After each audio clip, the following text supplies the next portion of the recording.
I'm Kathy Reichs, and we're at the Laboratoire de Sciences Judiciaires de Médecine Légale in Montreal. This is the main medical legal lab for the province of Quebec.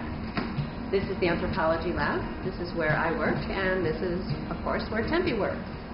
I think I've never been satisfied with doing just one thing. Initially, I was a university professor and a forensic scientist. Well, and a mother, we could throw that in as well.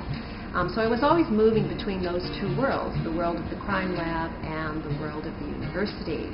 Then I started writing fiction, and we have to throw in the literary world as well.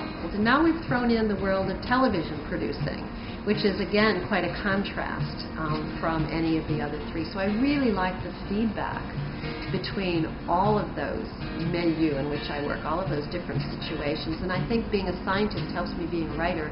Being a writer helps me being a scientist, and all of that helps me in advising on the TV show. This is a child skeleton which was found on the border of New Brunswick and Quebec in 1990 and still is unidentified. This was the basis for my most recent novel, Bones to Ashes. Bones to Ashes takes place partly in Montreal and partly in New Brunswick, way up on the Acadian Peninsula.